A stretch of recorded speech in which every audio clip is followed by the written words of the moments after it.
Hey guys, Ryan from Upfront Fitness here. I'm doing a cut and I'm going to take you guys through the process of that, short and sweet today. Just going to share how I go about doing a cut, and there's a couple of reasons why I want to share it. So why am I sharing this? I want to educate. Hopefully this should really help at least some people learn a little bit more about the process and learn a little bit more maybe how you can figure out how to do a cut that suits you or over time, that it's a very individual process. I think that's going to come through really clearly in this. Encouragement. I want to encourage you guys through this process of me sharing kind of my next 8-ish kind of week cut. If that encourages you, great.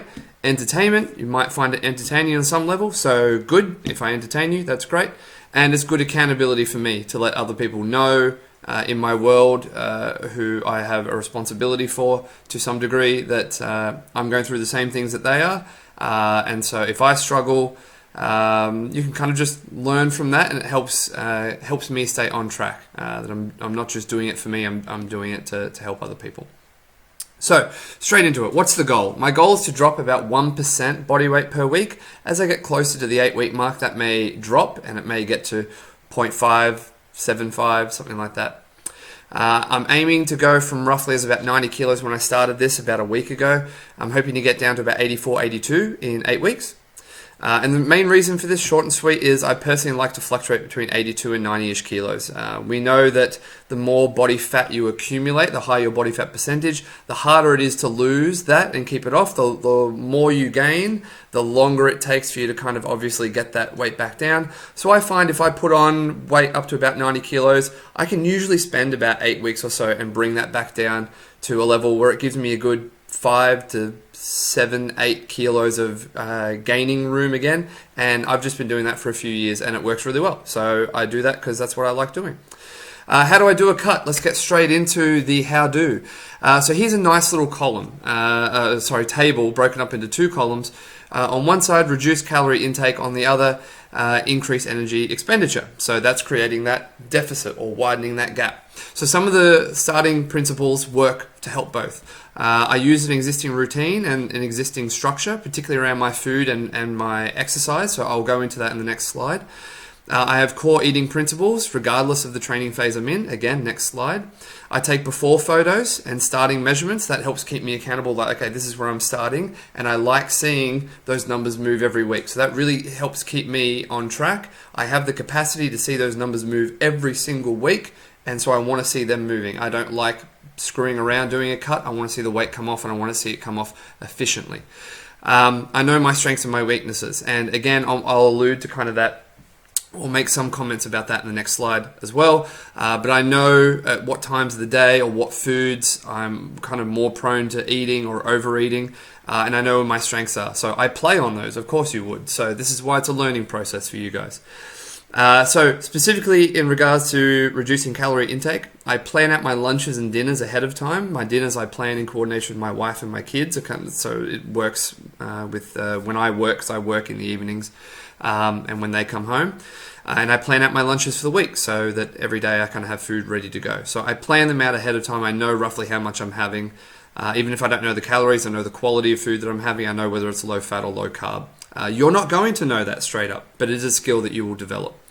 I prioritize bigger portion sizes of lean meats, vegetables, and reduced carbs and fat. So very simple. Again, next slide I'll go into this a little bit more, but I'll try not to labor the point too much. But you know, it's a lot of chicken, a lot of lean cuts of red meat, fish. I really enjoy my tuna. And as I'm trying to increase the volume of food that I'm having, without it necessarily being heavy on the carbs or heavy on the calories, I'll have more beans and lentils, which are also quite high in protein as well. So it's all just giving me more and more protein without the extra calories from other macronutrients. And I push breakfast back later in the day if possible. So like today I had breakfast around 9. Other people don't have that flexibility. I do. I play to my strengths, and my lifestyle is such I set it up the way that suits my personality, and I like it. But if you're able to eat later at work or whatever, you don't have to eat as soon as you get up. If you're able to, even if it's a protein shake, a lot of my breakfast at the moment while I'm cutting are protein shakes. Shake that sucker up, take it to work. I'm sure you can slip away for 30 seconds and scull that thing. Have breakfast later in the day. If that helps push your other meals back and save you calories, push it back. Increased energy expenditure. I go for a lot more walks, and I plan to do a lot more kind of household jobs. So I'll put the headphones in, put the earmuffs on, I try and mow the lawn, I'll vacuum, I'll just do other things. And again, this is where my job has that flexibility, because a lot of my job is learning. So I'm listening to lectures, podcasts, discussions, stuff that helps me grow in my work, but I get to do other stuff. I realize other people don't have that flexibility. Again, this is what I do. I'm able to increase my daily activity, so I do. I train 4 days a week. And I've written this point twice, but I stand to do some work, not household work. So when I'm doing work, I'll stand. When I have to think about a problem, thinking about a program for a client, and kind of what I want to do, I'll pace the house. I'll just get up and walk around, and that helps me think for starters. But that helps spend a bit more energy. So I'll get up and I'll just move around, and then when I know what I want to do, I'll sit down and I'll smash it out. So getting up, getting down, that helps me. Again, that's something that I can do in my work. You may not be able to, but do what you can, right? That's the whole point of me writing this out. I'm not going to read through all this. What I want you to get out of this table is that I have a structure, and I've gone through this with a couple of clients already this week, and I thought I need to put it in this presentation because it kind of lies at the core of how a cut probably ought to be done, or a weight loss phase ought to be done. I have a structure for my eating that pretty much never changes. Like the skeleton is always the same. The framework is always the same. So we look at the left column here. Daily eating routine: breakfast, lunch, snack, dinner, snack. Every day. That's my flow, almost. The second snack I do ditch when I'm cutting, but otherwise it's the same flow. And the same principles to guide these meals. Breakfast always has to be high protein. Another time I'll go through muscle protein synthesis, but I'm having high protein because I want as many spikes of muscle protein synthesis through the day as possible. I aim for usually 4 of those. So breakfast, high protein, low carb generally, low to moderate fat. When I'm in maintenance and weight gain phases, I'll have more eggs and occasionally bacon and stuff, so that pushes the fat up. But I'm really not usually hungry in the morning. I'm not a good eater in the morning. So high protein and fattier stuff I can tolerate. I'm not big on carbs generally. Lunch is always high protein, fish, chicken, turkey. I always go for the leaner stuff generally. High vegetables. I have at least 2 to 4 colors or 2 to 4 serves on a plate. Doesn't matter what phase I'm in. That is how I have lunch.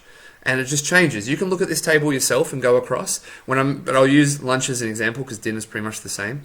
Lunch, when I'm doing a weight loss, it's always high protein, high veg. I just reduce the carbs. I put other things in there. Like I said, beans and lentils is something I'm really enjoying at the moment. They're low in calories, they're high in protein, they're low in carbs and fat.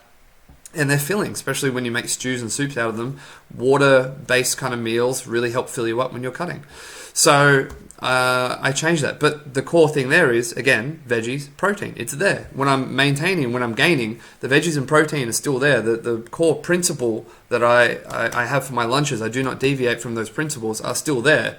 I just have more rice, more pasta, more calories to fuel what I'm doing. That's all that changes, but the principle is the same. This is probably the biggest thing that other people can take from what I do, is you need to have that core structure. Afternoon snack, weight loss, I remove it. Maintenance and weight gain, I adjust it to whatever my goal is at the time. Dinner, same principle as lunch, don't need to repeat it. Snacking in the evening, typically a protein shake. Again, I want that big protein feed before I go to bed. And evenings where my willpower goes down and I just kind of eat what I want, to a degree.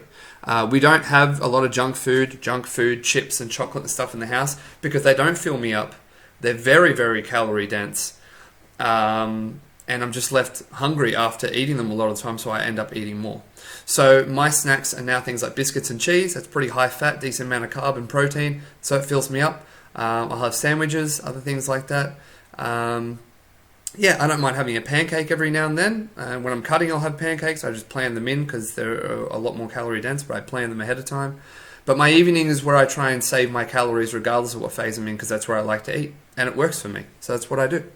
All right, my starting point. As of the 23rd of July, my average weight was about 90.2. As of publishing this today, it is the 31st, about just over a week later. I'm already down to about 88.5, 89. A good chunk of that was water weight, I know that, but I have started pretty strong with this cut. I've got my exercise up. I adjusted fairly quickly to cutting back the amount of food I was having. The increased protein and veg and more stewy soup kind of meals that I was having for lunches especially really helped. So I I do kind of know what I'm doing at this stage. There's a lot more I could learn, but knowing what I'm doing does make it easier. So that's why my weight has already come down a bit already. But I'm really getting the energy expenditure up. Like, that really makes a big difference. Waist at the time, 91, hip 105. Now, to finish up this presentation, next slide, I've got some of my before photos. If you don't want to see me shirtless, thank you for watching. You can finish up now. If you're happy to have a look, because I make a few points here, you can have a look. All right, starting point. Oh, the November one. That's that'll come up in a second.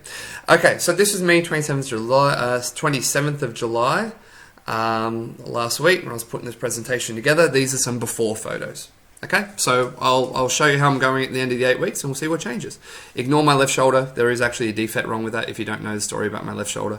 But yeah, that's me at 90 kilos. What's interesting is this is me 2 years ago, almost 2 years ago, 90 kilos, right? So this is why it's important. This is why I emphasize to people, gain muscle, really gain muscle. This is the exact same weight, pretty much bang on 90 kilos both times. It definitely wasn't more than 90 both times. And you can just see the difference in the physique and in the shape, even though I'm still carrying an okay amount of body fat in both examples. The 2021 is clearly a lot more, I'm a lot bigger, a lot more defined, a lot more toned. There's just more muscle mass, right? It's really just that simple. So this is why I like the process of gain a chunk, spend a few weeks, a few months losing, and go back up. That's a good system. I think that's going to work for most just Gen Pop people. So let this act as encouragement for you to gain the muscle. Gain the muscle, cut back the fat, gain the muscle, cut back the fat, and just enjoy your life.